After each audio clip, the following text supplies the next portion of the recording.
Bismillahirrahmanirrahim. Assalamualaikum warahmatullahi wabarakatuh. Perkenalkan, nama saya Rofiatul Anafia dari Kampus Institut Agama Islam Al-Qadiri 1 Jember, semester 5A, Prodi Pendidikan Agama Islam atau PAI.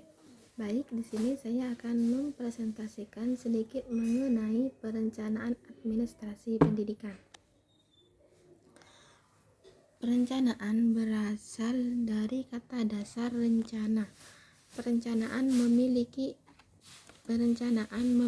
arti dalam kelas nomina atau kata benda, sehingga perencanaan dapat menyatakan nama dari seseorang, tempat, atau semua benda dan segala yang dibendakan.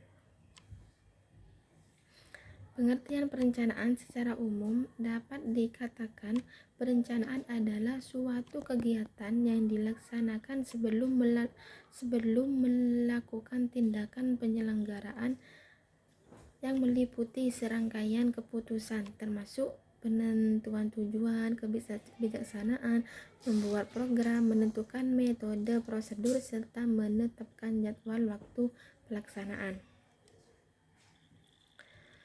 Kegiatan perencanaan adalah kegiatan yang sistemik dan sekuensial. Karena itu kegiatan dalam proses penyusunan perencanaan dan pelaksanaan perencanaan memerlukan tahapan-tahapan sesuai dengan karakteristik perencanaan yang sedang dikembangkan. Menurut Bang Had, ada beberapa tahapan yang semestinya dilalui dalam penyusunan perencanaan pendidikan. Antaranya, tahap pertama adalah tahap need assessment, yaitu melakukan kajian terhadap beragam kebutuhan atau taksiran yang diperlukan dalam proses pembangunan atau pelayanan pembelajaran di setiap satuan pendidikan. Kajian awal ini harus cermat. Kenapa? Karena fungsi kajian akan memberikan masukan tentang, yang pertama, pencapaian program sebelumnya, yang kedua, sumber daya apa yang sudah tersedia, dan apa yang akan dilakukan, dan bagaimana tantangan kedepannya yang akan dihadapi. Tahap kedua adalah formulation of goal, yaitu perumusan tujuan dan sasaran perencanaan yang hendak dicapai.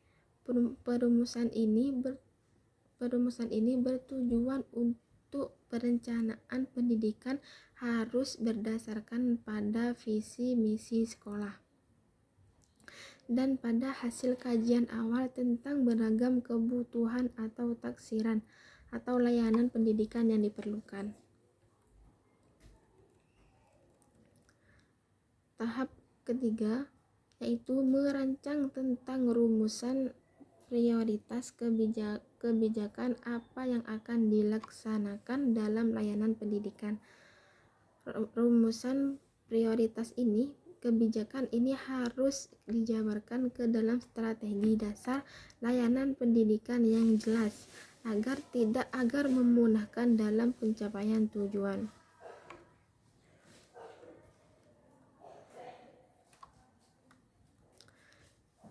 Dan selanjutnya, menurut Elliot, tahapan terkait proses perencanaan pendidikan adalah sebagai berikut. Yang pertama, menetapkan secara sementara tujuan-tujuan didasarkan pada kebutuhan pendidikan. Jadi, untuk sementara tujuan-tujuan yang sudah dibuat itu ditetapkan hanya untuk sementara saja. Yang kedua, menetapkan keadaan sekarang dari pendidikan dalam masyarakat tertentu. Yang ketiga, merumuskan satu program khusus tentang tujuan-tujuan bagi sekolah. Yang keempat, menetapkan rangkaian tindakan yang perlu untuk mencapai tujuan-tujuan tersebut.